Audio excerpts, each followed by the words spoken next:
Yeehaw! Yes, it is Thursday. It is 9. So, and it's also 9, as in 99 Fahrenheit here in the UK. But yes, it's UK Cowboys time. How are we doing, fellas? Not too bad. Sweating my balls off right over here, man. It is roasting, isn't it? I mean, it's really hot, but it is not as hot as it is in Dallas because we have with us our old friend and the great and powerful Mister, your guy Nix, BJ Nix. How you doing, sir? Man, doing fantastic, guys. Always fun to come over here with y'all and kick it and talk some Cowboys football. A little joint practice today. They mixed it up some, and now we'll get on here. We'll mix it up for a little bit. How about that? Yeah, that's right. I mean, me and you we're talking on your show this week. You bestowed the great honor of allowing me to talk on your show. It was great. But just so people in the UK are aware, in case they're awake at that hour, when do you roll your show on Twitter? Yeah, so the show on Twitter. Now, the guaranteed times, okay, and I'll let y'all do the conversion here from my time, y'all's time, is Wednesdays, 6:30 p.m. Central, and then Fridays, 7:30 p.m. Central.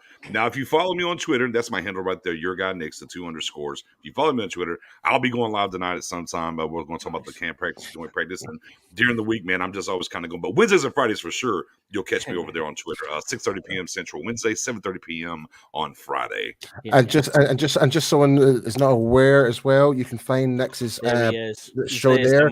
Yeah, there we are, right beside J Tuck, pick 6. There we go. Yep. So there we are. We didn't forget you, mate. See that you've got limited screen space and you still made it. Look at there. Yeah. Right there. Made it, baby. That's all that matters. Made it. Yeah, yeah. That's the Ring of Honor right there, you know. Yeah. No, we got to go ahead and coin that. The Ring of Honor. I like that. Yeah, it's the creme de la creme of our favorite people. Yes, that part. Yeah, we need to be careful because there's some other people who aren't on there who are good friends. So we need to be careful on that one before it becomes a political issue. And they expand to a third row there, guys. I know, yeah. We'll end up like having to run like a PowerPoint on there where it's just like a rolling. But you know what's great about that is, and you see that list, and there are other friends of the show for sure, and we get that their list is, man, Cowboys Nation, you're in good hands. Now you can get it from all angles, man. From whether it's over here in the States or as the across the pond, if they will, and catch them and catch you guys. So yeah, there's just great content all around that people can tune into, and it's awesome. Just goes to show the power of sports, like. That's what it really is. It's so true you say that, Mike, because if it wasn't for like the Cowboys coming to London back in 2014, we would never ever imagined the connections we've just made, like just through fans, just like, oh, whenever we go over to the States, it's like, oh yeah, let's definitely hang out, let's get a couple of beers. It's like it's just that networking of just being fans of a team just brings out that passion and that love, and then it's what's brought us here, like just from content creation side as well. It's like, and this is what I love about it. It's like we all love our team no matter what. Don't get me wrong. Each other. And yeah, absolutely, and by God, I definitely would be kicking it when I'm back over in Dallas in December. So that's for sure. yeah. I mean, like because you got limited time over there. Like, you know, because everyone in Dallas, you know, you can attest to this, everybody, that people in Dallas are super friendly. And when, like you're saying, you're doing content creation and you're speaking to everybody, you only have a limited amount of time while you're over there. And people get upset that you didn't go and see them. And you're like, it's like,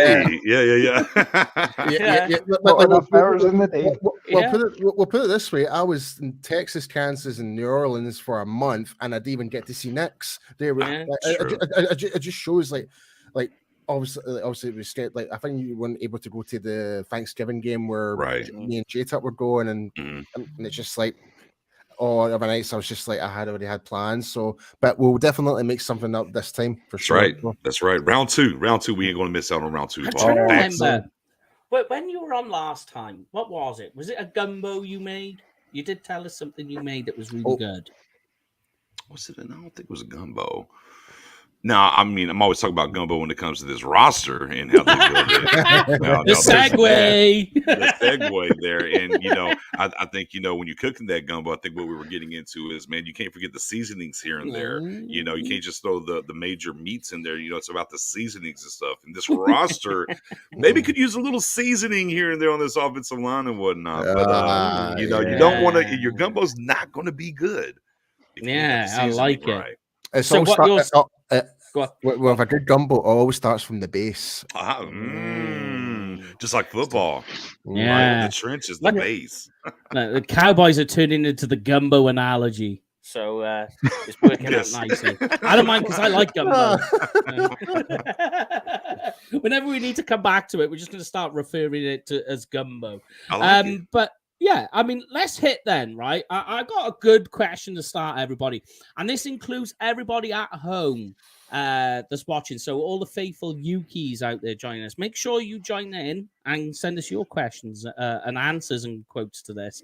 So I've got a good question to start us off, and it all revolves around Micah Parsons. And we'll let the guest have the honor of answering this first.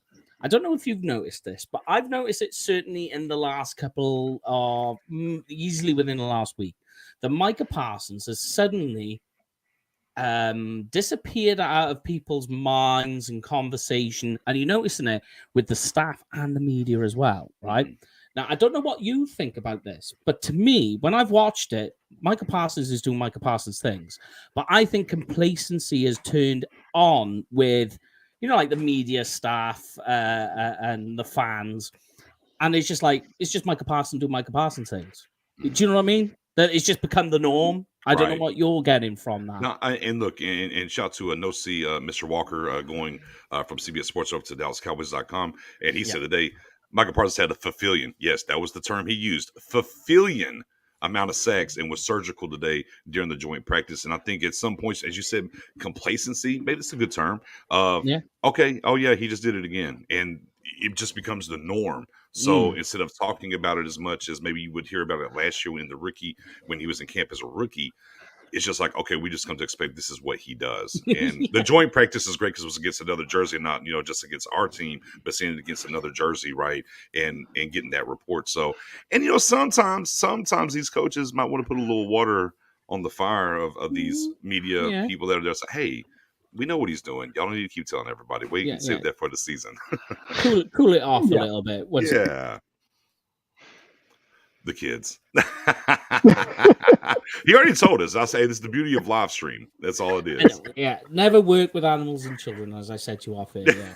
So it's so hard. They're just struggling to sleep at the moment. I can't shout at them. Normally I do. Normally this time of night when I'm trying to have a whiskey and a cigar in the garden, it's like, get to bed. I don't care. Leave me alone. Yeah, but I don't know what you think, Paul and Lorne. Just like this cooling off on Micah Parsons. Because, let me put it to you this way. I seen today Micah Parsons, was it today? I'm pretty certain it was. Anyway, my days are just all mashed it up into a mess at the moment. But you're just watching Micah Parsons bending round on the edge, right? And he's doing it. And like this guy, he's like a tray coming around that side. He's that low to the ground. And what you see from Micah Parsons is that most people, when they're bending around the edge, they try and maintain their speed. The good elite pass rushers will continue that speed. But Micah Parsons isn't just maintaining that speed on the bend. He's accelerated. Like, I have never seen that before in my life. And I'm not saying that because I'm a cow. I literally have not. How a guy that size, as he's bending around the edge, starts to pick up speed is something that I'm not seeing. But do you think, though, there is this sort of, it's just Micah Parsons, he's doing his thing? Or do you think there is what Nix is saying, a little tweak it from the staff to say, like, just cool off on Micah a little bit? I'm going to take a different approach to this, actually. Go on, then. I love it. I think the media are more purely focused up everything but the defense. They focus more on the offense, and that's what it's like. We're not seeing as much coverage on this. Yeah. And Parsons, like, his improvements or whatever and that, because obviously there's the whole wide receiver talk. Who is going to be, it's a more hotter topic right now within Dallas right now. and especially now we're going to obviously talk about the O-line in terms of the joint practice and that stuff today. So I think that just takes more of a precedence. Just we know Parsons is going to ball out. We know that. Yeah. So why focus on something when you know he's already producing it on the field? Why not cover the news on something where there's so many question marks? Who is going to be wide receiver number 3, etc., etc. So that's where I'm kind of seeing in regards to that. Yeah, I think there's an element of that you know, Micah Parsons is Micah Parsons. He's on another level to everybody else. So the focus is on other parts of the defense. You're expecting that every play is going to get blown up in the backfield by Parsons anyway. But, you know, you need to see, obviously, we've got the questions about how the offensive line is going to work. You saw them working quite well there on one of the first passes that Dak threw to CD Lamb in the end zone in the mixed scrimmage today. It's other things that you need to focus on. And, you know, Parsons is doing what he's doing. You know, talking about him accelerating, the only other person I can remember seeing similar things from was probably Charles Tapper. And I mean, unfortunately, he never sort of worked out here. Yeah. But he was very good at getting low to the ground and accelerating around the corner as well, but just never seemed to parlay it into a career at all.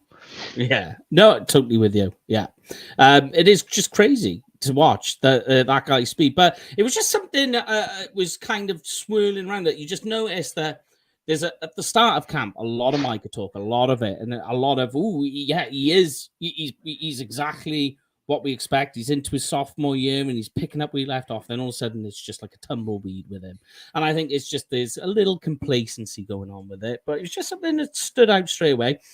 But the next guy I want to talk about is a guy that a lot of people are talking about, and he turned up this week on the NFL did a fastest riser on everybody's roster, and for the Cowboys it was Dennis Houston, and I just wanted to talk about him briefly because to me there's a lot of people going, oh, he's this guy, this is the guy, and I just think Cowboys fans need to, what's the word I'm looking for? Just like temper the expectation a little bit. I'm not saying anything he's done is wrong. I'm not saying he's bad, but I do think that for me, I think he's still a practice squad guy that needs to develop. What do you reckon, Nix? I mean, how would you line the position right now when you're looking at it? Let me ask you that real quick, Mike. I know what you're saying. I'm just asking, where would you line it at? You're obviously going CD Lamb first, right? Noah Brown, then it's Jalen Tolbert, and at the moment, who's really risen up the ranks quite hard and fast is Simi Fehoko. Now, obviously, the players from not including CD Lamb, all those players drop down once Michael Gallup comes into the back. Right. Yeah, I agree with you. Yeah, I just want to see real quick and pick your mind where it's at. It's the surprise that came right with Dennis, right? I mean, it came out of nowhere. That wasn't the guy. Vash was getting a lot of pub in the OTAs and stuff out there at Frisco before they got over to camp and started.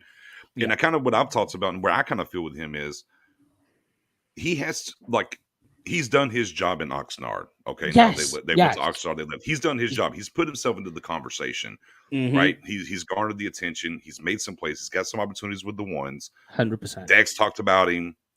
Lamb's talked about him a lot. Right. Mike McCarthy's talked about him. To me, it's all about the next step now. Okay. Now we're doing the joint practices. Okay. And now we're going into preseason games. So for me, he has to keep walking through the door. If he can walk through the door, then there's an opportunity for him.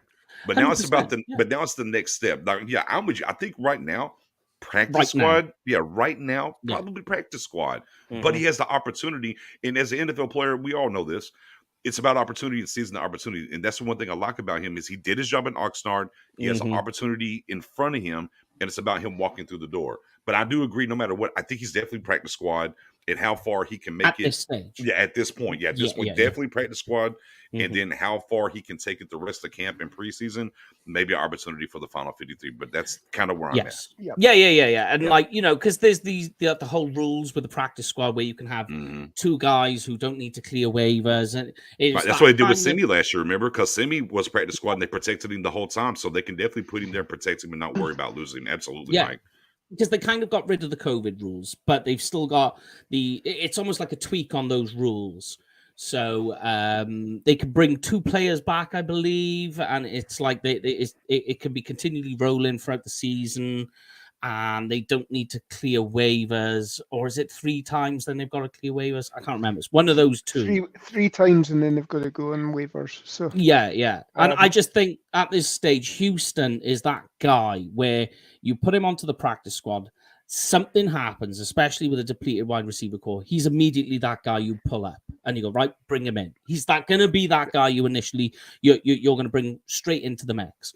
Because, like you say, what he's done in Oxnard, I wouldn't say he's been brilliant, but they've said, we need you to do this. And he's done it. Oh, we need you to be there. He's there.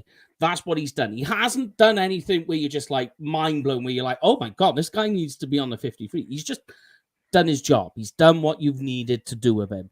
And like you say, preseason now, especially this game coming up, which we'll speak about in a moment, I think is a good starting off point for him now to go like, the lights are on now. What are you going to do?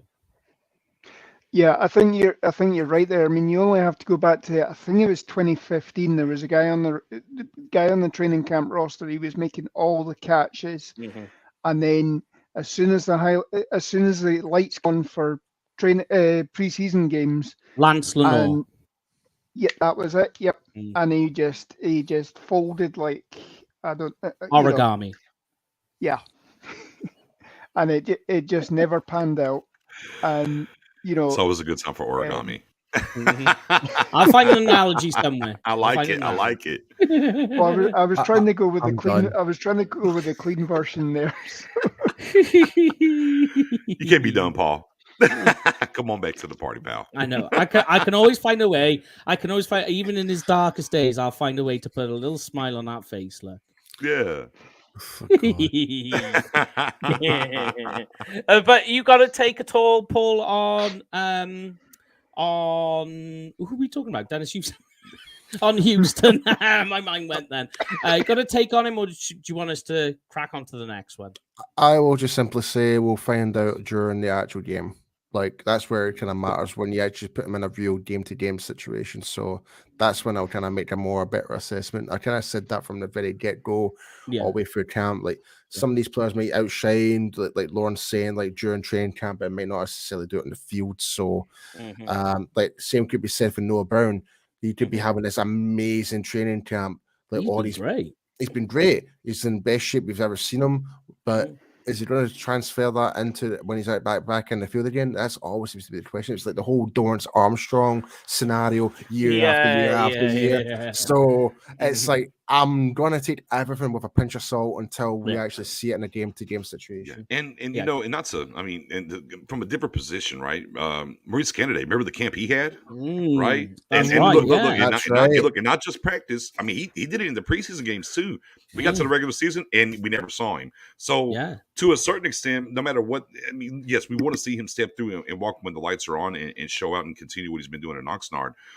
On the same token, though, and I think it's a big point that Mike brought up, says, practice squad, because there's no guarantee no matter how he walks through at this point, even though it seems to be in flux at the wide receiver position, will they trust him enough to actually play him, or they want to stash him and then move forward? So there's some of that in that gumbo too, if you will, that little sauce in there. Let's go DJ at the go. What's going on, DJ? My guy Mendoza and Massey. What's going on, y'all? Yeah, they're all coming in like more than anything just to see your beautiful face. Oh, whoa! Let's not tell lies here, Mike. Let's not do that. I don't know my beautiful face, but we'll say they're here for this great content that y'all provide. Or maybe just your great hat. Oh, the other thing too. I told you I broke this hat off for a reason. I don't know if y'all noticed or not. The reason I brought this hat as well for tonight, I saved it for tonight. If you look at your logo, right, and the flag, see, I was matching up the colors there. See, I'm always putting it together and thinking. Red, white, and blue. Yeah, red, white, and blue. Yeah. All right, but let's move on to the next conversation I want to talk about, which is starting to heat up a little bit. And in our before camp started, we did like a list of each position and camp battles, and we put about the quarterback 2 position. Now that is heating up. That I said quarterback 2 at the moment is Cooper Rush's job. We've seen him like the Vikings game. You think the Vikings game he held his own, so there's a bit of trust there. But Will Grier right now is making a push, and the quarterback 2 position between them pair is heating up. What are your thoughts on these two? Yeah, I mean, when you really kind of compare like the type of style of quarterback, Will Grier is pretty much a more copy-like replica in terms of attributes, in terms of he can run with the ball as a quarterback, but he can also throw the ball. Whereas Cooper Rush, you wouldn't necessarily use him as a quarterback run type of guy necessarily. He'll just either hand it off to the running back, or he'll just try and just get rid of it, like to the receiver. So, but it'll be very interesting to see. Like Grier is making some strides this camp for sure. And again, goes back to my original point. We'll see during the preseason games, see who battles it out, who's going to be in the number 2, pretty much. You just got to hope he's not waylaid too long with this injury that he's picked up in the last couple of days. If he's not able to practice tomorrow, then he's not going to be playing this Saturday anyways. And you've only got 3 preseason games this time. As Mike says, I think Cooper Rush, they've seen it in the Minnesota game.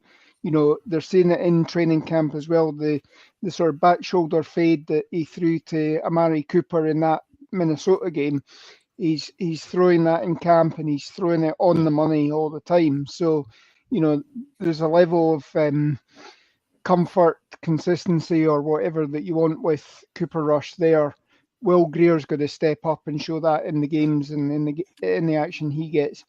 And you know, I haven't really heard much about Danucci, to be honest, but he's done. Wasn't He's expecting done. a hell of a lot out of that anyway. So Danucci he'll be getting a lot of action this weekend, I think. Yeah, I don't know if I paid attention to my Twitter over the past couple of weeks or not. I've coined the hashtag Will Grier season. I am 10 toes down. Look, Cooper Rush. No disrespect, and we know the Minnesota game, and I appreciate what he did. And I always say this about Cooper Rush. Between the ears, he's got it. And if he wants to coach in this league, I think absolutely he can coach in this league. Yeah, he doesn't, but it doesn't excuse the fact he doesn't have NFL arm talent. Like, he doesn't have an NFL arm. And, you know, if you need him to get you a game, sure. But I think if you have to go for a stretch of 3 or 4 games, I think Will Grier's more suited to do it, because he's more suited to do the same things as Paul was talking about that Dak's able to do. I thought it was very important when they got him into the building last year. And they rode and let him really learn the system, because the situation he had with Carolina wasn't exactly great for him. And they gave him time. And this is one thing about the coaching staff. No matter how we want to talk about the coaching staff, the one thing this coaching staff has done really well, where those injuries or guys are bringing on, take Lee Cooker last year, and how long they waited before they really put him into the back half of the season and how it went. They're patient when they need to be patient. And I wanted to pay attention this offseason. I'm like, let me see if they add somebody. Because I knew the Ben DiNucci thing was over at this point. He makes great hats for y'all that like the hats. I don't really care for the upside down Dallas hat myself. It's not really my vibe. But for those that love it, hey, good, go for it. It's cool. And that's going to be his lane, I think, moving forward. So I was like, well, let me see if they're going to add somebody or draft somebody. Because we know Mike McCarthy has a history of drafting quarterbacks, you know, late rounds developing and stuff. And they didn't. And that was the first sign for me. I'm like, okay, we're just going to get a shot here. And early on, there was some good reports and things that I was hearing from camp about Grier. And we had Kyle Yeomans on our Freestyle Friday show. And I asked him the question. I said, hey, look, I'm going to ask you something maybe you're not really getting a lot of questions about. This backup quarterback, is it really a battle, or is it just service right now? And he said, he goes, it's a battle. He goes, he believes it to be a battle. And Will Grier, in what he's done so far in camp, people are taking notice. Even going, and he highlighted the huge Vasher highlight catch, maybe the highlight of camp so far. That was a ball from Grier, and where he placed it and what happened there. So, no, I think Rush definitely is going to step up more if he has any more ceiling to get to in his game, because I do think Will Grier is going to push him back to the injury that Lauren was talking about there as well. Growing injury, if he practices tomorrow, he plays Saturday. Yeah, I hope he can practice tomorrow, because that is the one thing that'll kill you in this time, especially with 3 games. If you don't get the times on the field, they'll stick with what they know with Cooper Rush and move forward. So he's going to have to make sure he can get into these games. Yeah, because I think what it is with Rush is it's just that I think this coaching staff, it's that known commodity with Rush. So it's just a case of, can Greer prove he can be slightly better than what that is? And you know, because when you win a game, especially the way Cooper Rush did against Minnesota, with so many of the starters out, instantly the coaches are going to give you, they're going to lean that way to begin with, because they've been like, look, you helped us in a pinch, you won us a game when we were, you know, everyone was kind of like a bit, ooh, you did it, you managed it, so we're going to give you the benefit of the doubt. So at this stage, it's more, can Greer do enough to poach that that leniency towards Rush? I think it's a great way to put it, Mike. You have to provide better when you have an incumbent here. That's a great way to put it, my friend. And he has the opportunity to do it. He has to walk through and do it, and the injury ain't going to help him, right? So, you know, we'll have to wait and see. But yeah, I just you know, as a politician does, right? They kind of hint around if they're going to run or not, you know, and those things. And I came on my show a couple of weeks and put my flag in the ground. I'm going to do it here on the UK side too. I've put my flag in the ground already. It's Will Greer for QB2 for me or bust. I've started the campaign. That's where I'm at with it. See, I want to bring up Lord Cowboys comment. It's like it just occurred to me. Sorry, I'll bring it back up. It's going to be hard to evaluate our wide receivers when you're going to have a subpar arm to throw the ball to those wide receivers. So it is going to be difficult, because obviously, like I said, our hot topic right now is like who is going to be our wide receiver fee, etc., etc. Even though we're talking about quarterbacks, but during these preseason games, you're not getting that thrown to you. You're getting your QB2, your QB3, and QB4 essentially taking reps in, and you just don't know that there's a different dynamic for every quarterback. So it's going to be interesting to see what's going on. So great comment, Outlaw Cowboy. Great comment. Yeah, and like, you know, Will Greer in college, I know he was quite a bit of a hot topic in college. And, you know, it's more of the style of play there. And it didn't work out in Carolina with him. So he does have a little bit of baggage that I think psychologically he's going to have to get past. But I think definitely I'm with you, Nick, where a game is a good start. Again, like with Houston, it's a great kicking off point to find out truly what you've got, I think. Because you know, Will Greer, when he was in West Virginia, a lot of it was this touch pass that he had. And you know that's quite difficult to translate into the NFL. So it's like, what other tools can you put into your bag to help you play in the NFL? So, yeah, it's just an interesting one. You know, we'll have to see how it goes. These next few games is the one. But we've already mentioned one player as well that's risen up, is Simi Fehoko. That guy is just... Like, it's kind of funny. TJ Vasher was the hot topic at the start of camp. He cooled off very, very quickly. And Simi Fehoko was this guy who was just like, you know, he's dropping balls and... kind of. But all of a sudden, because, like, last season they didn't play him much, and he still does now when you watch him, like with the route running and everything else. He's the big body, I know. But, like, you watch him with what he's doing, and he definitely looks better this year than he did last year. But all of a sudden, these last couple of weeks, he's definitely turned it on. Yeah, I don't know it was interesting because we go back before they were in Frisco for the got to Oxnard. They were like, "Oh, well, Simi was flashing, but it was a drop pass for interception. Oh, he had another one he should have caught. He dropped." So it was like, hey, all these things that we heard about, all the work he put in was supposed to be better, but then there were some issues in the OTAs in the one day of minicamp. Okay, and then they got out there in the first week. Yeah, exactly. And again, going back to when we talked to Kyle, our guy Spooney, he asked him, like, hey, these three guys, and in particular, two of them were Fehoko and Vasher. This is right off the tail of the big, huge highlight Vasher catch, trending up, trending down even. And, you know, it was at that moment, Kyle was like, well, Vasher for the most part was just kind of even. You know, he had the big highlight play, but he's kind of even. He goes, really, the guy that's kind of really been trending up was Simi. It was like, oh, that's interesting because it wasn't happening. We wasn't seeing it yet. And then forward into the next 2 weeks, man, I tell you guys, to me, watching what he's done the final 2 weeks, it reminisces of me a bigger, the way he moves and whatnot. Maybe I'm crazy, but I'm gonna put it out there. He reminds me of Miles Austin. Yes, I thought the same thing. He reminds me of Miles Austin. Especially like the jumping catch in the end zone where he caught it and came down. It was very Miles Austin-esque. And again, he's a little bit bigger, of course, at the 6'3" frame, but he does have the 4.3 speed like Austin did, and the way that they're similarly were built the same kind of way to it. At times when I'm watching him move and work, I'm like, man. And it caught me. It caught me a couple of days ago. I was like, this guy. I was like, who's he? It's reminded me. I was like, and it just dawned on me. I was like, he looks a lot like Miles Austin to me. Yeah, and not that in can the transfer body, and go forward. Right, not in the body. Just the catch and the way he runs the routes and different things reminds me of Miles. And the way he sort of manipulates his body with when he's got the ball in his hand, 100%. That was funny how you say that because I was thinking the same thing. I was like, there's a lot of Miles Austin in it with him. There is. Well, hey, me and Mike just became best friends. Flanker. Yeah, me and Mike just became best friends. And once we end the show, we'll be doing karate in the garage. Watching Kung Fu movies. Yes. Did we just become best friends? Yeah. We did. But another wide receiver, mind you, that, because we chat to a few of the guys over in Cowboys media as well. And they're all saying the same thing to us at the moment. Is Turpin. It is flashing. Like they're seeing him on special teams, punt returns. It looks like that's his job. That right now he's got a defined role, which is on special teams as a returner. What he does in the wide receiver realm is a little unknown. But you know what I'm thinking? What he's reminded me of is Lucky Whitehead. I was going to say Lance something. Dunbar, Lucky Whitehead, Trayvon Austin. The Cowboys have had a type in the realm. They've talked about wide back and trying to get that to work here.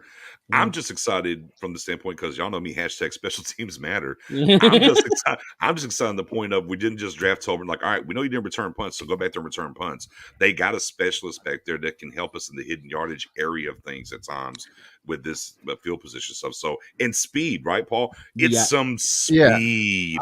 I was going to say something completely different. Like you guys are saying Lucky Whitehead. I was trying to say a more compact, like pocket rocket version of Ryan Switzer, essentially. Oh, there you go. Yeah. I like that. Okay. Pocket rocket. Hashtag that. Pocket rocket. I like it. You come here just to grab all the hashtags. That's right. I'm getting all the good content so I can run back over there while y'all are sleeping. When I go to sleep, I'm going to go back over there and start firing them all up on Twitter. If that's one thing Switzer was really good at, is like his yards for gain and special teams and punt return and like a kickoff, it was really like above average. If we can get Turpin going above average nearly every return, then great, fantastic. So but I'm all for it. And what I like is, especially if they're going to go with this Tony Pollard and Zeke movement on the running back side of it all, if you can get Pollard away from the punt and the kick returns and have somebody define like that. Because the last time we really had somebody, I know we had Switzer for like all of 2 minutes who was supposed to be the returner, but when you think about it, the only guy really we had before that was Dwayne Harris. And he did it for a while, and it was nice to have an actual guy who was there, whose job it was to do the return. But like you say, because of the speed, when you think about it, one of the parts of the games that we are missing a lot of the time are those jet sweep movements, because, it means the defense have got to work third dimensionally. So what I like is if you can get Turpin on there who can do these jet sweeps and these odd little bubble screens and tunnel screens and what have you, that's your guy who's going to do that. Now, all of a sudden, a defense has got to kind of deal with you slightly differently because now they've got to think of that third dimension. Then you throw in the special teams, and Nix is the special teams guy. I've seen a couple of returns from him, and like you say, I mean, that guy is just lightning. Pocket rocket. Do you know who it reminds me a little bit of is Dante Hall, the old Kansas City Chiefs returner as well. A short little compact. Yeah, I can see where you're going. Yeah. I mean, as I always say, 5'7", 157 pounds is elite punt returner height and weight. I'm sorry. It just is. And it is crazy because, like, Turpin, he's only like 5 foot. What is he, like 5'7", 157 pounds. Elite. That's elite Honestly, punt returners. The way we're describing Turpin right now, it sounds like he's a UFC lightweight. Like it's like 5'7", 157 pounds coming out of such and such. Yeah. And back to your point, Paul, and this is what I kind of talked about, Mike, as well, with him in the offense. Look, I'm not coming out here and saying, "Oh, well, Turbos needs to get about 30 snaps a game in offense." No. But what you're saying, and I completely agree with that. When we first got him on board, and we were talking about in the spaces, can I get 5 to 10 reps out of him? And whether those balls are going to him or not, what he does, and back to your point is, Diva's like, oh, there's a different set of speed here. Yeah. Hold on. He just came into the game. What's going on? Now, at times they will have to take those shots with him and do things with him for it to matter. But then when he comes in, now you get the decoy aspect, and they're shifting maybe over that way, and you get something on the back end, whether it's the run game or pass game. So, again, it'll be interesting to see how Kellen Moore and crew involve him, not just on special teams, but implement him in the offense. Yeah, because they don't even need to use him necessarily in that game. That it could just be something as simple as like a tunnel screen or a jet sweep, and all of a sudden now the next game they're looking at tape going, oh, right, now we have to take this guy into account because look at what they're doing. And like you say, now it's all folding into a bigger mix, and how are they going to do it all into the playbook? It'd be really interesting, and I think it does need to be done. Because that way of stretching the defense, we've lost, I think. Yeah, we haven't had it in a long time. Couple of years. Yeah, for we a haven't long had it in time. a while. To be honest, that kind of speed, that's elite kind of stuff we're talking about here. And the Cowboys kind of have a type when it comes to wide receiver. Hey, they do. 6 to 6'3". Oh, can you run that 4.45? Okay, yeah, come on down. Although Simi does kind of break that too with the 4.3 speed, right? He did kind of break that, and they've been patient with him, but just adding the Turpin into that as well, that's even more elite speed. So anytime you can inject some speed into your offense, I mean, we saw how the speed of the defense changed and what it meant for them last year. For the guys that were faster, and that can happen here on the offensive side too. Yeah. And because it's quite funny, because when you flip it, when you look at TJ Vasher, like he's the tall guy, but he's slow. He cannot run. He's got to high point them balls. He's got it. Yeah. I think TJ Vasher, I think he's on the cusp of making the 53, I think. But he's really only going to be your red zone sort of target because he can go vertically. How about, here's my thing with Vasher. Just throw it out there. Why not just have him gain about 10, 15 pounds and making a la Kyle Pitts Jr.? Yeah. Can he block though? Can Kyle Pitts block his? Can Kyle Pitts block? He can block well enough. Pitts can block well enough. Wide receiver. Yeah, I mean, can our tight ends right now block? Different question, different time. I'm sorry. I've always said, years ago, like, why don't we just make Noah Brown a tight end? Ooh. Noah Brown said, "No, I slimmed down, sir. Jason Garrett's not here no more. I'm about to get in here and do something." So it's going to be interesting to see the lights, as we've been talking about this entire time. These lights come on. All right, Noah, Noah's had a fantastic camp. To be clear, he's had a fantastic camp. So I'm ready to see him on the next level here within these joint practices in preseason. Yeah. All right, we'll move on to the next guy, and then we're going to get into a controversial subject, then talk about the Denver game. So the next one I want to say about, which is very interesting because it matches and marries up with something that's happened in the past. Have any of you noticed how much Tyler Biadasz is being talked about? Yeah, not in a good way. Really? I haven't heard much. I've seen good things from him. I've seen some good clips recently. Have you? Yeah, do you know what I always find in there with the center? The less you hear about them, the more that means they're doing it. I get that, but I think there was a couple of clips where he was actually getting dominated from Tristan Hill and stuff like that. So that was previously week before. So, but I've not kept up to the week with this week. So it could be a different. Tristan Hill, mind you, has not been bad. It's true. Well, he's playing. It's a contract year, so he's he's out there to prove his worth. Because how many games has he actually played in the NFL? Not a lot, really, for his whole career. Yeah, sure. But it's just an interesting thing.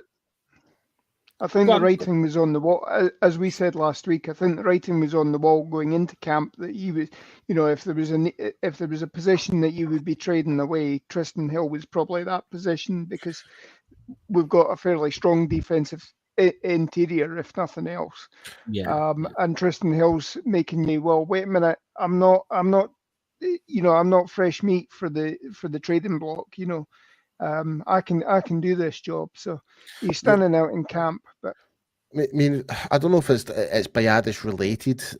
I know we're kind of jumping back and forth here, but I've seen a couple of comments and people are kind of like O-line's not doing too well against Denver and the scrimmage earlier today. So I don't know. That's kind of based on. I don't know if that could be Biadish related or it could be guard related. So just so you know, though, our D line was dominating theirs too. Yeah, well, that's true. Fulfilling sex. Basham even got an interception today. Basher? Yeah. Basham, sorry. Oh, Basham. Okay, you said Basham. Okay, yeah. Basham. Yeah, fair. Sorry, yeah. It's me spinning my words out quick. Yeah, you got Yeah, but let's get on to the controversial. Wait. I want real quick. Can I say something about the center, real quick? Yeah. Real quick. I think in general, the biggest issue is, and this is across the offensive line in general, they just haven't been consistent in Oxnard. I think that's just the big thing. I think they've had moments where they've been good, and then the flip side, they've been at the bottom and very bad. And not that that's not going to happen in camp. You're going to have good and bad days. The problem no cohesiveness at the moment. Right. And the offensive line is just not there yet. Like, it's okay to have a bad day or whatnot in camp. Those things happen, but it's just not there. In the cohesiveness, the gelling, whatever you want to call it in that realm, is not happening. And to me, it's very. I don't want to be the sky's falling guy. That's not what I'm trying to be or overreact. But I'm very, very much so worried. I have a 1 to 10. I'm at a 7 about this offensive line right now. What, 7 as in confident? No, 7 in my worry. Worry. Yeah, okay. 7 out of 10 in the worry. Yeah, I was going to say I'm about a 6, so I'm there with you. Yeah. So I'm definitely over the 50% mark in terms of worryiness. So I am definitely on board with you because, like, it seems like our good friend J-Tug even made the comments saying we're missing Lyle Collins in terms of toughness out there. And that was from Nick Eatman from DallasCowboys.com, who made that comment about that. So, because nobody showed any fight today because we got bullied during scrimmage. Did y'all hear the report from Brian Broaddus on Tyler Smith draft pick, by the way, or no? No. What, from today? No, it was a couple of days ago. Oh, okay. And it was basically like the head coach and the scouts were on board to taking Tyler Smith, but Joe Philbin didn't want to take him. Joe Philbin and the assistant offensive line coach was kind of out on taking him. Now, he didn't give the context of they were out on taking him at 24, maybe want to take him later or whatever, but at that particular moment, they were out as versus, the coach and the scouts said yes. So Philbin and the assistant offensive line coach was like no on Smith. So is there something behind the scenes? Because so far we've seen this weird rotation of McGovern and Smith, and we haven't seen the full 5 or who the starters are going to be. Is there, maybe there's some meat on that bone, perhaps, and what's going on there? Yeah, I'm kind of in the same regards to DJ Dog. I'm actually still not convinced with Joe Philbin still being our O-line coach, if I'm being perfectly honest. I said fire him, guys. I know maybe that's a hot take, and I know everyone kind of like Kiki and whatever, because Washington fired their defensive line coach, was it yesterday or the day before? Yeah. This O-line's not good. And the one thing I will say when it comes to football, year one, I thought he did a fantastic job with all the injuries, right? I think he did. Last year was not good, though. It wasn't good enough. And in my head, I was like, the one thing that I do understand when it comes to this game, the first year of a new coach at a position, they're dealing with some residue from the last coaching staff. But the further you get away, for better or worse, your coaching takes over. Well, now we're a full year away, and we're into a training camp. And from that year one to where we are right now, it's not good enough. Yep. Yeah. I would move on. Right now, I would move on from Joe Philbin and get somebody in here. He was talking about this. Literally, we have a fan rant show where we just get people who watch the show to come on and give their comments. And even Paul was there, and I think Lauren was too. And we said then that we don't think the O-line is the problem. Because, like, you think about it, you've got Tyrone Smith, Tyler Biadish, who wasn't bad, Zach Martin. You're telling me all of a sudden, once Philbin comes into coach, they've all forgotten how to block? The cohesiveness is not there, sir. And I don't know. And again, that some of this is boiling down to coaching, in my opinion. Yeah, the coaching does. Sorry. I was going to say coaching has a massive impact on how players are supposed to treat. 100%. For the O-line especially. Oh, absolutely. Certain coaches this is the way you're supposed to block, but different ways of like kind of showing off different technique might actually do things differently compared to a different coach who's a bit more aggressive in terms of technique. And And again, I'm just still kind of like, yeah, I'm not convinced. I mean, I've gotten pushback on it because people say, well, Tyron Smith's not practicing and whatnot. I'm like, that's fine, but the rest of the line isn't coming together. It's okay that Tyron Smith's not playing, but I mean, we kind of understand at a certain point, Tyron Smith's going to miss time. I mean, that's just where we're at with him now. And now you're getting the bird's eye view of what this thing is going to be. To me, it's just not good enough. Like I said, I'm not trying to overreact or panic or anything, but I think something needs to be done. Yeah, I just don't think it's good enough. But we'll see. The preseason game will come and go, and maybe we'll come back and say, oh, maybe a little bit different. Well, I was just about to say that there next, Trace. If there's one thing I keep saying with all the guys is like, I'm one of the biggest advocates of eating humble pie. I want to be proven wrong. As a fan, I want you as a coach to say, okay, my opinion of you sucks. Change my opinion on it. And if you make me eat humble pie, then you know what? Fair play. You know, you only learn by getting something wrong. Big facts. Yep, exactly. Well, DJ Dog has just picked up on what I was going to say, that, you know, back in that fan rant show, we were talking that, you know, this is it's slightly a step up from when Paul Alexander was brought in from the Cincinnati Bengals. We got rid of him after 5 weeks. We brought Mark Colombo in.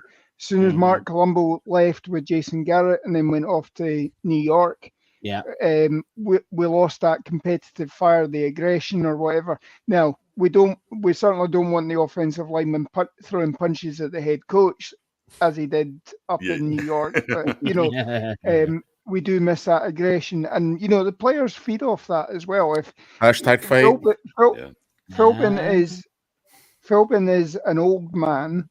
He's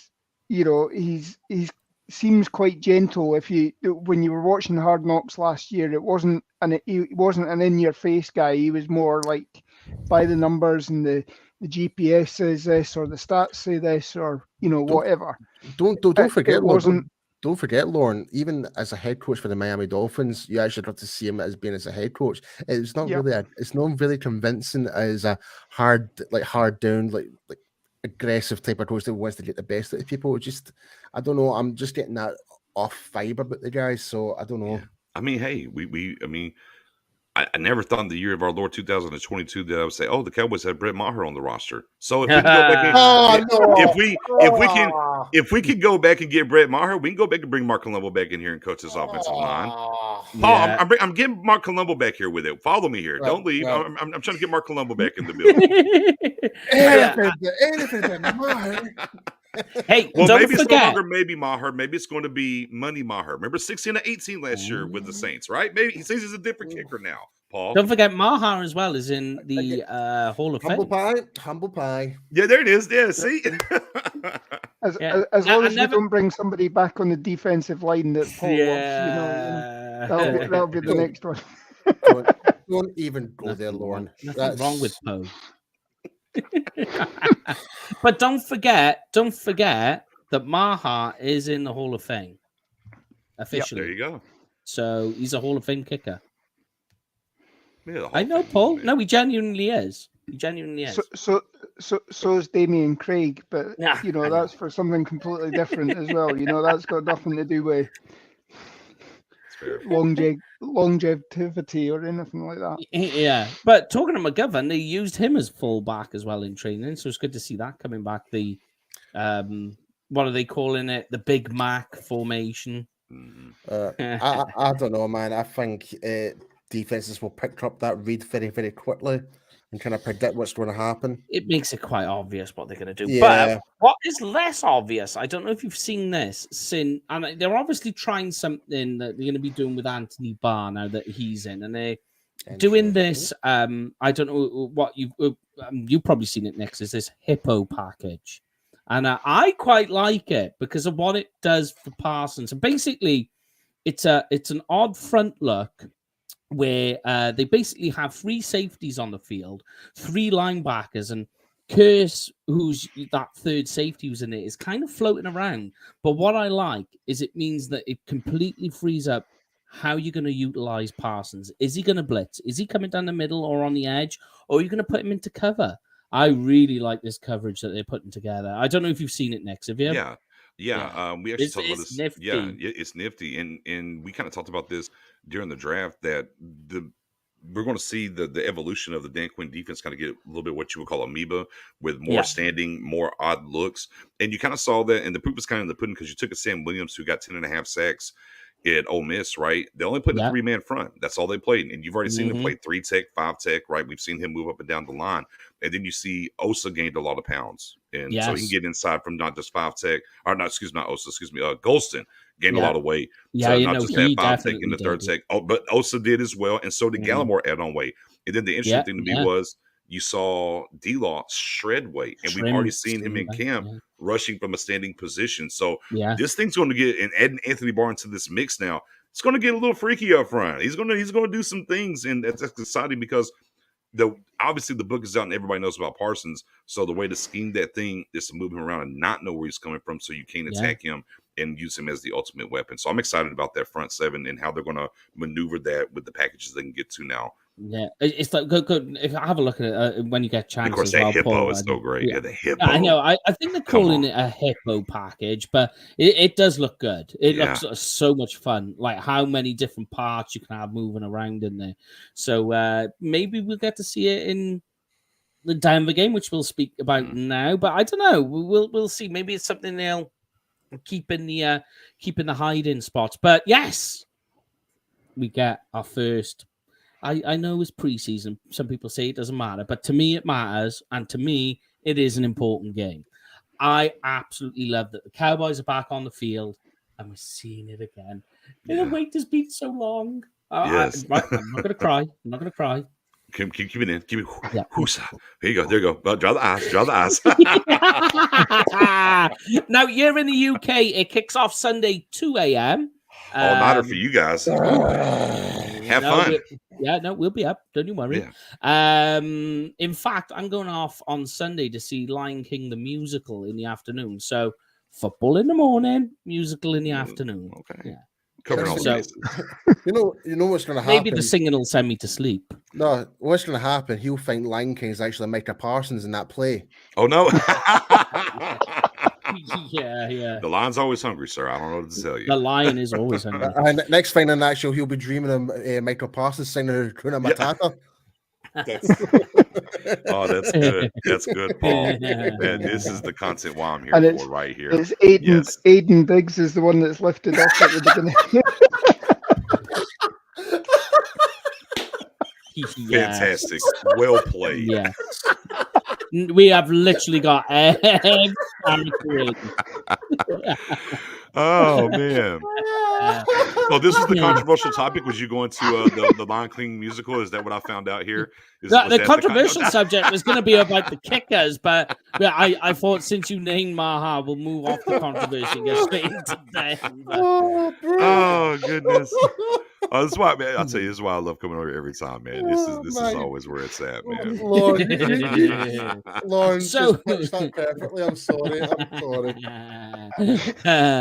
So my question to you about this week's game, and we'll not dive too deeply into it because we would need another hour for all that. Is basically, I'll ask each and all of you, what is it you're going to watch? Is there a specific position? The type of plays, the play calling. What is it you're going to be watching this week in Denver? I'll start with you next. Okay. What it is, and we'll do myself last, so I'll pick whatever's left that you guys don't pick. What is it this weekend you're going to be looking at? I'll give you one on each side of the ball if that's okay. I'm definitely looking at tight ends, number 2. We talk a ton about 12 personnel.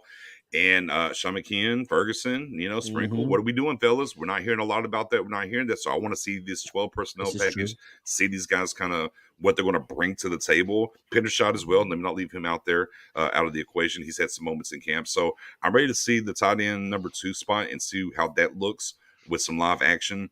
And where they're at and how that's developing. So how we know Kellen Moore, 12 personnel, that's when he's in his bag. So I'm looking at that. And then on the defensive side of the ball, now, look, a part of me selfishly wants to see my spirit animal in my guy Ridgeway, but my football brain is going to have me pivoted over to I want to see Wright and I want to see Bland. The word from Bland is sticky. Is what we're hearing, right? And he's snapping it up lately. Yeah, and according to our guy No C said Doesn't matter who he's guarding. Doesn't matter what wide receiver, CeeDee Lamb on down, like he's sticky. So I'm intrigued to see him in some live action. And then look, and I kind of said this on the space a couple of weeks ago. To me, well, I said this on the outside of going into this camp. To me, I hope that Kelvin Joseph gets right and walks through the door and gets there. But to me, quarterback number 4 is Nation Wright. I need him to step up, and I think he has so far. Yep. So I want to see. He has stepped up, and I want to see him as well. So for me, it's Wright and Bland, and seeing what we have. The 3, and then offensively, I want to see the tight end 2 spot and how we're progressing there for this 12 personnel to get in. Yeah, go on, Paul. I know you're itching to talk, and I can imagine where you'll go in. What is it you're going to be trying to take away from this weekend's game? Offensive line. Yeah, the defensive line and offensive line. So it's my bread and butter. So that's why I said it. I mean, I'm a wee bit. I'm not too sure if this is going to happen though, because I don't know if John Ridgway is actually going to make the game because he's picked up a hurt. He got hurt during the 11 versus 11 scrimmage today. So did we get an update? Because I know I didn't get an update. Did y'all get an update on it yet or not yet? No, there's no update. I know. Okay, while you're talking, I'll see if I can find something real quick. Yeah, as far as I know, it's just a wee minor injury. It's a injury to suffered a leg injury. That's all I know so far, but there's no further details if he's going to miss out over the weekend or it's just something that's just one of those he's done for the day, he'll be all right after a couple of days rest. We don't know. So if he is playing, I'll be interested to see how he can actually take on effect as that proper, like solid zero tech one. Because Quinton Bahana really has been quiet, isn't he? He's very quiet.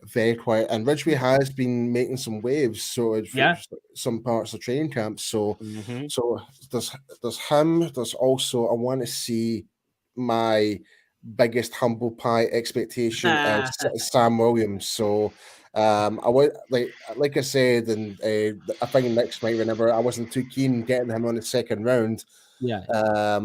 But if he can show off he's improved in terms of technique, okay, that's the good step in the right direction. We know he's not going to be a starter because obviously we've got Dante Fowler, we've got DeMarcus Lawrence on the other side, stuff like that. So, but I'm really curious to see if Sam Williams, with the development with Dan Quinn and our defensive line coach Alden Durde, how much of he's improved in terms of technique, staying low, like changing the direction, changing his lateral speed. That's all I'm looking for from him. But in terms of the O-line side of things, just try and not give up any sacks. Don't give up any penalties. That's all I'm asking. That's just a general thing. That's all I'm asking. Don't give up anything. Yeah. Don't do anything stupid, really.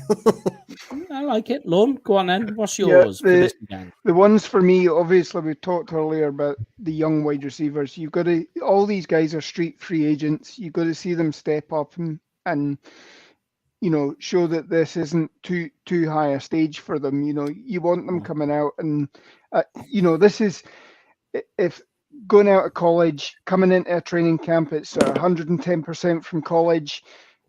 A preseason game, it's another 110% on top of that. And then the actual NFL regular season, it's another step up as well. You want to see that. So these guys are going to step up and make the plays. Defensively, the one that I want to watch is Marquise Bell, the safety. Yes. He's getting a lot of work at the moment with Curse being out. They're reckoning he's Curse 2.0. So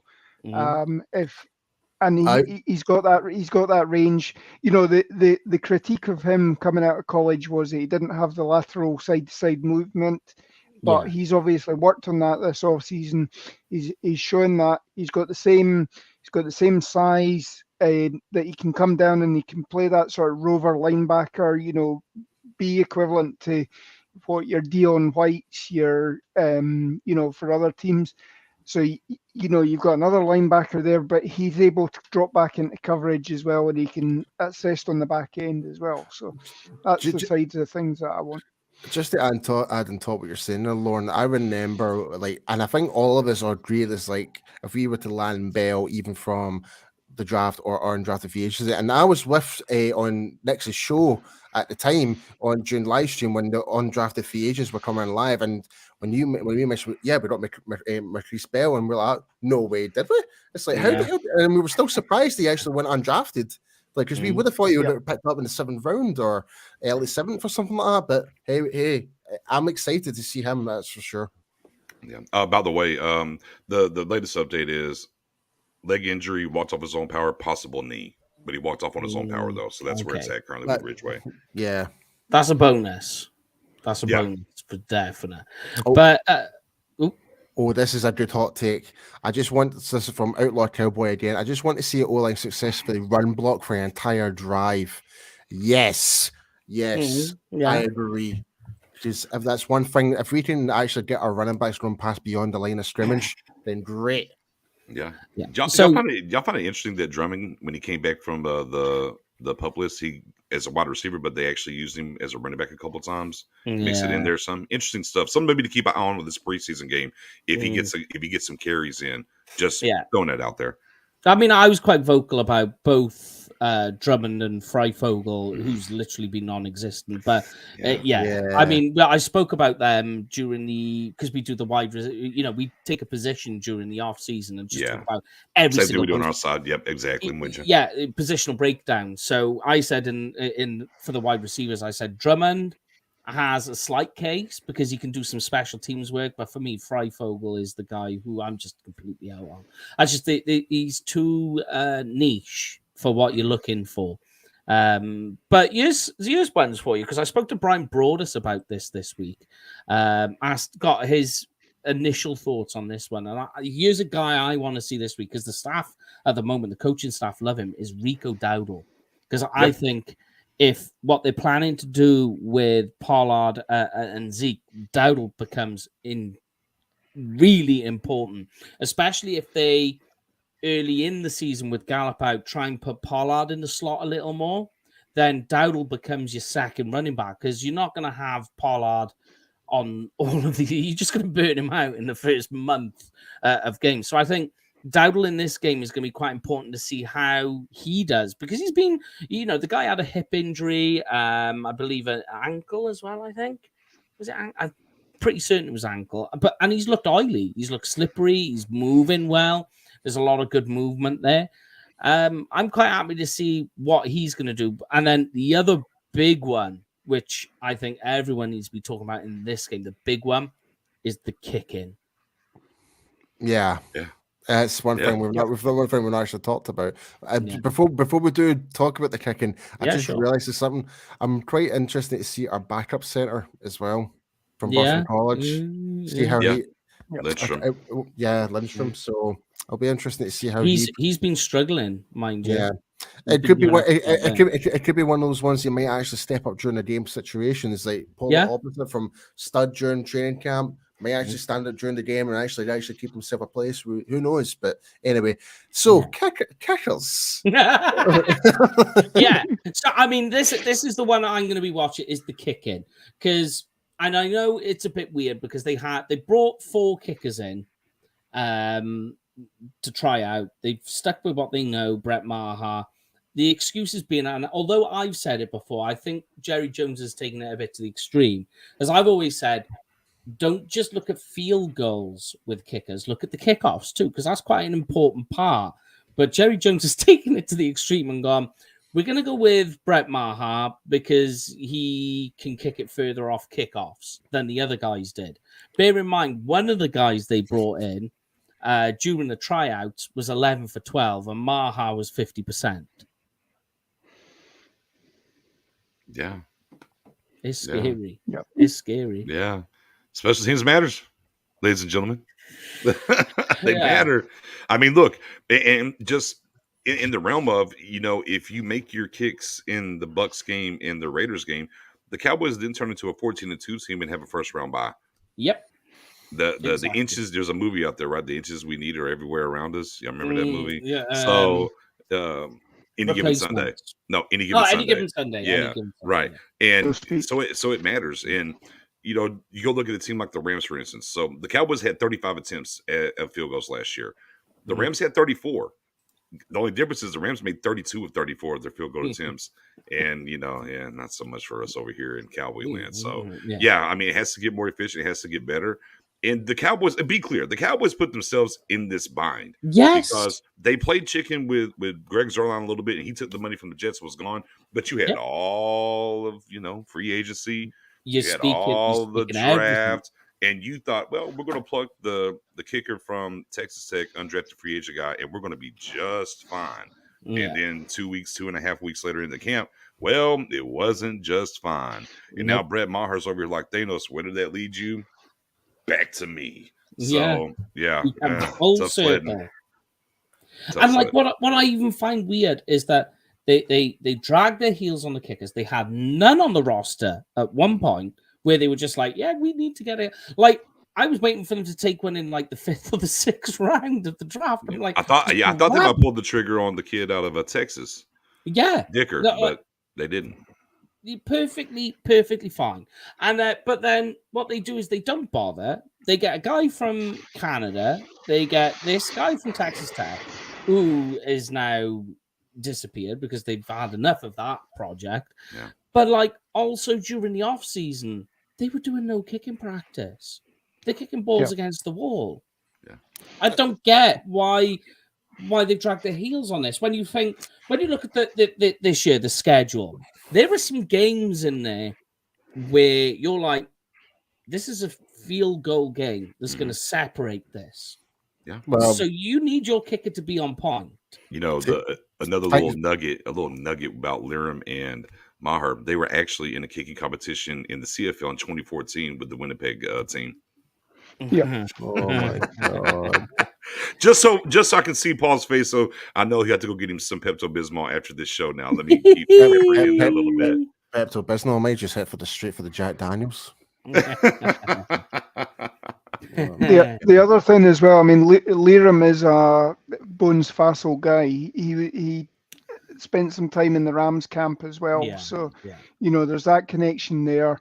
Yeah, there's the CFL connection, which is why we've ended up bringing Maher back. But you have to wonder about the guys that were also in for the tryouts on Monday. That, you know, if Maher was the best of the four, then you know. Yeah, but like what guys were you bringing in? Like, yeah. But there wasn't. What was weird is there was two of the kickers that kicked better than Maher, but Jerry spun it that. Oh yeah, although some of the kickers were a bit better at the field goals, Maher was better with the kickoff. And you're like, okay, I get that, but you're really kind of over prioritizing one aspect of it when kickoffs don't win you games, field goals do. Yeah. You've got to score the points to take the kickoff as well, you know. What I'm still so baffled about, like Kai Forbath is still available. The guy that we replaced Brett Maher with, you know what I mean? He's always our fallback. Like maybe Kai Forbath is that break glass in emergency. I think that's what he is. So if Maher doesn't work, he'll just be like, smash that glass. I think there's a disconnect. I just think there's a disconnect with him in his front office at this point, and I kind of covered this before. I'm just look. I would love for it to be Cobra Kai sweep the leg. I mean, my God, it's all built in for us to have fun with this guy being the kicker. I just think there's something there. And look, to be clear, he's not on any roster. For what it's worth, he's not on any roster right now. But on the backside of that, I just think it's something between him and as far as the front office, I just don't think it's going to ever happen again. So. As much as it pains me to say, we'll have to lay old Cobra Kai to bed. Ugh. Yeah. I'm with you there. Yeah, I mean, for all we know, we actually who knows? We may be going going for it in every fourth down by the looks of things. I mean, Jeff Heath's available. You can come here and kick some field goals. Funnily enough, I messaged him. Undisputed, undefeated. Yeah, I messaged him because we've been doing the countdown. And when we got to Jeff Heath, it had to be done. I was like, yeah, he's going in day 38. Nick came up and he said he's seen it. And I was like, are you available for kicking? Yeah, hey, man, the GOAT, Jeff Heath, man. Come on now. Yeah. Hey, look, he gives you some depth of safety too. Come on. Yeah. I'm not even joking. I could probably even do a better job than kicking right now. Like, and that's saying something. Yeah, I don't know. I've seen you kick. Uh-oh. He's a martial arts kicker, not a ball kicker. We might I've have to certainly seen the way Brett Maher. string. I've seen the way Brett Maher can miss the ball and send it out into the pylon at the back of the end zone. So that used to be when back in the days when I was playing rugby, and the odd times I managed to convince guys that let me to the extra point, and I'd end up scuffing it and going off to the side. So.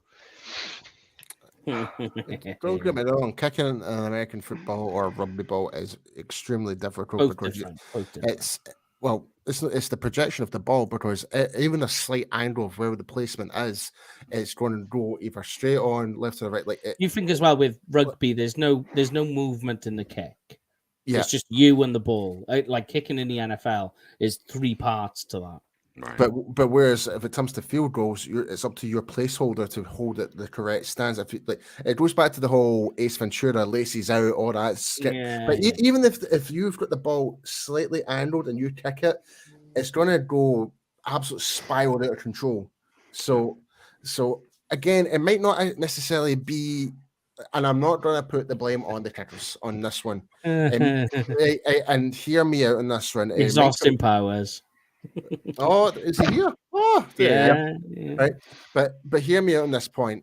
It's like, what it means to say that every placehold for Lilium, Hallelujah, his name is. That's what we should start calling. That's what the guys done. Hallelujah.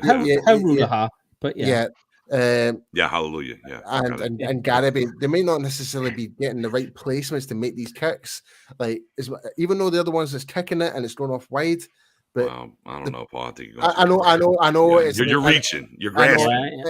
You're grasping. It's a big reach. I know that, but I'm just saying it's just. I think it's just frustrating. I mean, for me to have a guy like Bones Fossil in here and understand what kind of a special teams coach he is, and the Cowboys understand where they're at and what's going on. It's just frustrating from a just team building 1-on-1, how just callously they didn't take real advantage of what they could do for that position and how they've handled it. And that part I think is just infuriating for a lot of fans and people in general, just how they went about doing business with the kicker position this year in the offseason and where we are now. That's what's annoying, is that they had so much time. Greg Zuerlein was gone, and then they just... And here's the thing, me and Nick spoke about this, I think it was on just the start of day 3, and we were and we were talking about, would you be objecting to even draft a kicker at this stage? And we were like, you know what? I would actually like that idea. I would have. Because there was some really good guys coming out of college this year for kickers. Right. So we didn't even take advantage of that. Yeah, it turned into No Way Garibay, and now here we are. Yeah, I know. And here we are. But yes, mate, I said we'd only keep you for an hour, and we've gone over slightly, so we chilling. It's whatever. I'm comfortable. Hey, look. Be clear. It's only 4:14 my time. I'm good. Y'all on the other hand, I know it's past 10 o'clock over there right now, right? Yeah. Yeah, you know the time already. It's always 6 hours, my man. Always. But here is an interesting one we'll finish with. And we'll ask all of you keys watching as well. You can answer this question. We put a post out this week, as I do every week, to try and make people think. Got some unusual responses, mind you, that didn't make any sense. But here's one for you. I said, will Trayvon Diggs this year be the NFL's interception leader? Now, majority, believe it or not, I've said yes. They think he will be. What's everybody's take and everybody at home? Well, here's the thing. It won't take 11 again to lead the league, right? No. That's just, we're just doing, 40 years since you had a guy get 11 interceptions. So it's not going to take that this year would be my first thought on it. Could 7 or 8 do it? Can he get 7 or 8? Sure. Is it? But again, it's like the interception game is so... There is things that you can cause to do it right, but it's hard to do in this league, though, for the way they have this game set up now. Could he lead the league? If you told me 7 would lead the league or tied for the league, maybe you have a couple guys get 7. Sure. I mean, he's capable. Will he be the guy that leads this year? I don't know. It's a good question. That's a solid question. It's hard. It's I think he gets 7. maybe 8. If he gets 7, he's going to lead. So I think he can get 7. I'm going to go with yes. I'm going to say yes, he will lead the league. It won't be double digits, but he will lead the league in the interceptions. I think that's where I'm at. Yeah, we've got Mendoza in the chat, going for 8 or 9, so I'm buying that. Okay. On you go, Lauren. Well, what I was going to say, I mean, obviously, normally you see guys when they lead the league, you know, teams tend to throw away from them, you know, much like Deion Sanders, you know, you develop that sort of shutdown corner mentality. But, you know, we've seen that Diggs last year certainly was still roasted for the most yards as a defensive back last season. Don't buy that PFF stat, sir. Don't do it. Well, no, I'm not. But you know, he certainly, you know, he had the interception in New England, and then the next play he gave up a 75-yard touchdown. So, you know, he has to work on that side of the thing, and offenses at the moment won't be scared of him the way that, you know, somebody like Everson Walls was back in 81. 82, they tended to throw away from Everson Walls. You know, same with the guys in recent years who've been getting the 9, 10 yard or 10 interception seasons. You know, next year their stats haven't been that high because teams have been throwing away from them.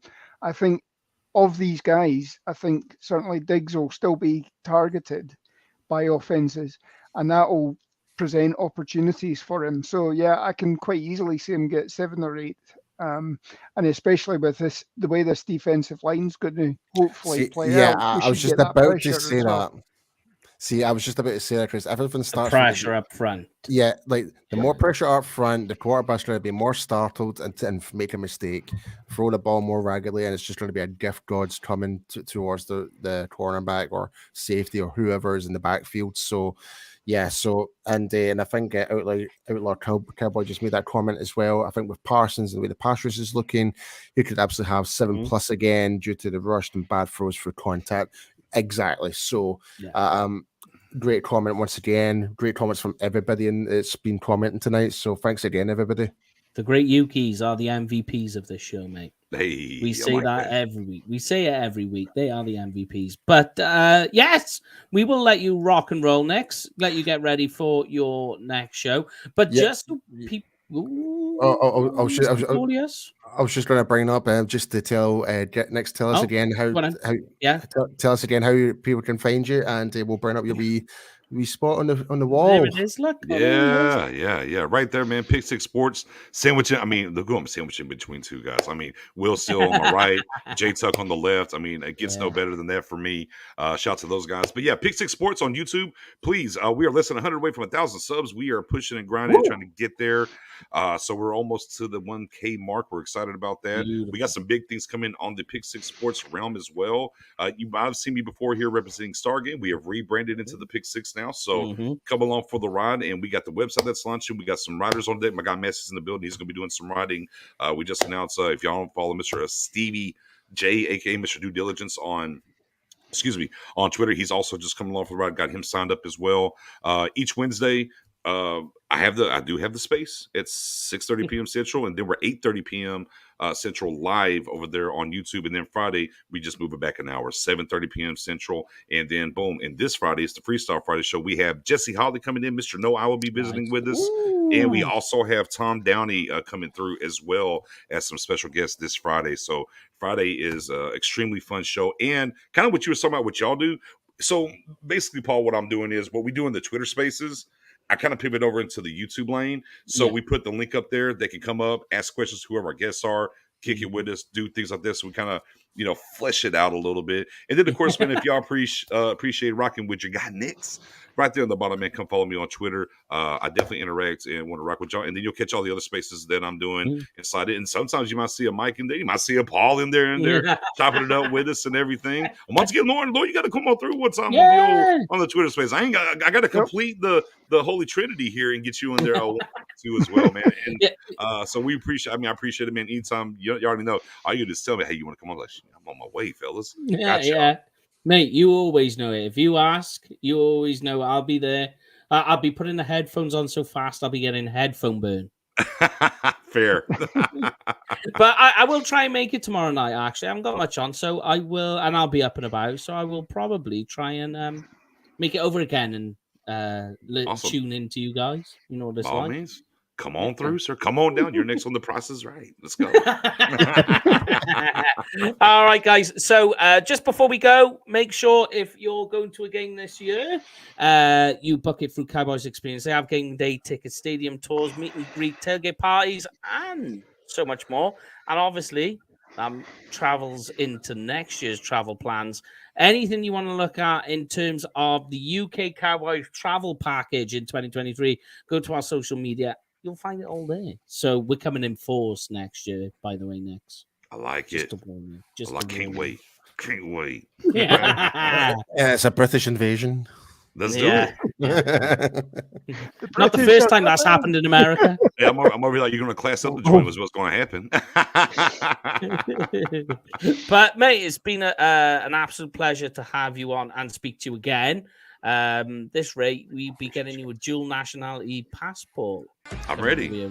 But that is it from us. We will. Oh, lost your volume, Mike. Oh, What, mine? oh, there you go. Now you're back. Here we go. Okay. Yeah, yeah. Good? I'm You're good? good. Now you're good. Right. Yes, we will be back. I don't want to. We will be back next Thursday, so you'll see us for the next preseason game, and we'll talk about the Denver game. We'll get another special guest on I got to plug one more thing. I'm sorry. Real quick. Hey, well, are y'all going to be live? Are y'all live reaction during the game or no? Are y'all be live streaming during the game? Yeah. Funnily enough, it's something we're going to be doing in the regular season. Okay. Well, hey, cool. I'm going to step on the toes if y'all were. Hey, me and my guy Smoothie for sure are going to be live streaming, reacting during the game Saturday night. So, guys, if y'all want to come over, I'll drop y'all a link. You can come on if y'all want to or whatever. So, and all the Yukis, y'all are welcome to come over and join in the stream. But you got to be sub to Pick Six Sports on YouTube to catch us when we're live. But hey, guys, I'll drop that for y'all. Saturday, if you want to come over and kick it while we live react on the game, guys. Send it over to us on the message. Got you. Twitter? Yeah. Okay, I got you. Yeah, we did it tonight, and we'll hook it up from there. So right. Yes, maybe a couple little maybe a couple of drinks while we watch this game Saturday. Get excited. Yeah, your mojito and whiskey will be out. Yeah. All right, hey, well, I'm marking it down. We're making the date. Bet. Beautiful. All right, so we'll speak to you on that off air, but as we do every week, we'll let Lauren and Paul finish it off. Have a nice weekend, folks. Have a good one, folks. Go Cowboys. Yeah, have a great week, guys, and I'll catch you next week.